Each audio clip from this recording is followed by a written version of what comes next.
Hello and welcome to the latest Friday Afternoon Live. I'm Kevin Reid and I'd like to welcome you to the wonderful, well, what I would say Art Deco surroundings of the ACCA's Adelphi office, but as you can see it's very plush and modern here and I'm very impressed indeed.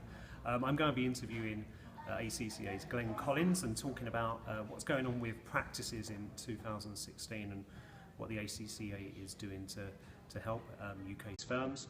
I'll also discuss and probably start off with talking about the FRC's having another look at KPMG's audit work at HBOS. So why don't we start off with that issue? And by the way, I'm on tea today, no beer unfortunately, but that's just, you know, one of those things. So the FRC has announced basically it's going to do an investigation into whether it's going to investigate KPMG's audit work at HBOS. Obviously there was an initial investigation around an aspect of that work which ended up with the FRC kind of moving on from that. As you'll be well aware, the Treasury Select Committee have been very, very robust in saying to the FRC that post the FCA PRA report that the FRC should have another look at what was going on around the various opinions and the audit process leading up to the problems that HBOS had. This is kind of interesting for a number of matters. Obviously, the FRC doesn't want to have this coming across as if they're flip-flopping, but again, we're in a situation where the FRC has waited and waited and waited for all these other investigatory processes to complete. They're now going back into having another look at HBOS KPMG audits. Now, from my point of view, that strikes me as kind of bad PR. It raises questions as to how the FRC actually undertakes its work.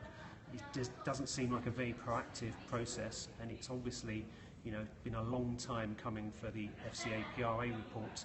And again, we're having another look at this issue, which is now 8 years or so away, gone past. So, you know, I think the FRC has a lot of explaining to do in terms of transparency around its processes and why it's taken so long for them to have another look at the audit work.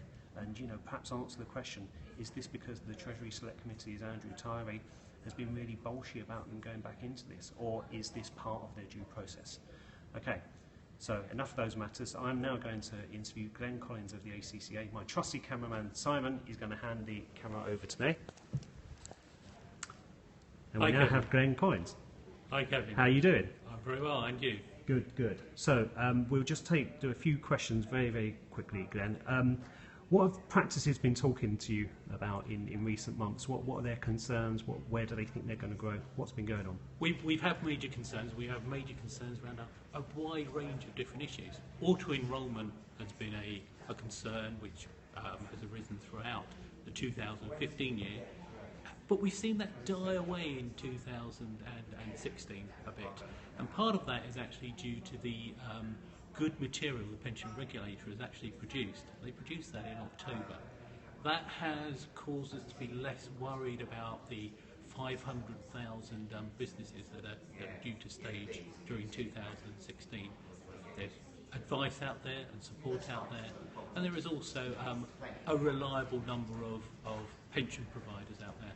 So that's quite positive. So one area we're perhaps not as worried about, if you'd asked me this last year.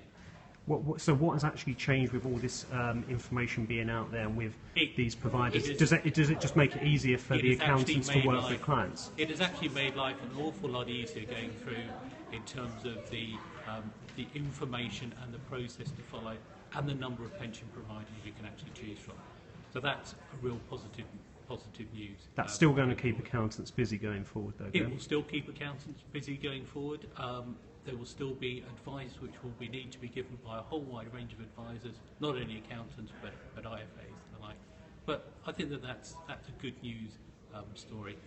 The other news on the pension fund front is we've obviously got some uncertainty. We've got another set of once-in-a-lifetime changes potentially happening around budget time, and we'll have to wait and see what happens with that. But that will cause an awful lot of concern amongst clients and amongst members into, okay, what do I need to do to plan for the future? That's something up and coming which we all need to react to and look at in more detail once we have that information coming through. Digitisation, tax accounts. I think that is probably one of the major concerns now and running through 2016, in fact through to 2020. You can't have any doubt that digital accounts being available for small businesses and for individuals in 2016 will be good. The actual big question mark comes around, what will people be required to do? Will they be required to do something that they wouldn't have normally done for their business or their own personal account? And that's the big question. And with that comes obviously inevitable cost. So a big concern around what will happen as part of that process. Will in fact businesses need to keep records, and records in a term that can be read by HMRC on a quarterly basis in a statutory form, which is totally different from actually keeping records for management account purposes or even for VAT purposes. I mean, they're completely different animals. So that will cause a problem. And secondly, you've also got that underlying, although it's, we've got scant detail at the moment, we don't know what's happening with payments and whether there'll be an acceleration of payments. So big confusion out there at the moment, and that confusion actually doesn't help business. But obviously where there's change and digital change, for all the threats that can have to practices in terms of how they change their workflow or having to learn a new way of doing things, that opens up a hell of a lot of opportunity as well, doesn't it, Glenn? It opens up an awful lot of opportunity, but actually you've got to look and you've got to say the most important thing which comes through from a lot of our members is actually what will it cost business, and actually what will those costs be for business. So as we said, the digital account and having that information available is great for business. Actually having an obligation put on you which actually you wouldn't do otherwise, and you would have, you're required to do something additional, it's not good news. That just increases cost, and that increases frustration both for our members and actually for all the businesses they represent and help. Any other messages that you're going to be that the ACCA is going to be pushing out in 2016, whether it's to business or to practice? Okay, I think just to finish off on the digital bit, I should have just said, actually, there is time on Monday. There's a debate on Monday, and if you haven't had a chance to contact your MP about that, actually you may well want to go and do that. You might want to contact your MP. We've actually published a newsletter where we've got all the details of all the MPs' email accounts on there, and actually drop them a line and actually ask them to ask one or two questions of how that will affect businesses. Great stuff. The other big things going through, we've got UK GAAP, and we've got the choices that people will be making through this year. And as we know, it's the smallest businesses that will actually have the greatest choice. So a big education piece going through there, and actually making sure that businesses overall are aware of the changes, and obviously all of our practitioners are aware of the changes. So some really, really important information that needs to be got out there.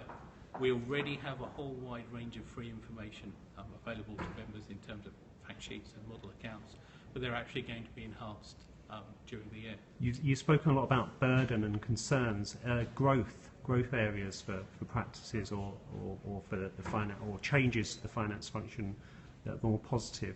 Where do you see that? It's part of my job to actually look at some of those burdens and things that could go wrong. But in terms of some of the positive stuff coming through, I think that there are some great digital advances, as you've said, which will actually make reporting and business reporting an awful lot easier for people. So I think that that's really good. In terms of practice growth, there's even greater recognition now of the value professional accountants actually bring in all the wide range of advice they give. And so that's not only the traditional accounting and tax advice, but that's also looking at areas such as HR, such as decent business planning going through, and actually investment, when we're looking at investments. And we all know that we've got investment opportunities where you can look at things like R&D, things like patent box or whatever's coming through to actually replace patent box, to actually make a real big difference through to businesses and actually to drive some of that value up. So in terms of practice and in terms of earning a living from practice, I think that that's really great and really positive coming forward. What we do need, and what we always need at ACCA, is we need our members to actually come back and tell us what they think and what they want and what they need. And that can be in a number of different ways. We hold a series of consultative meetings.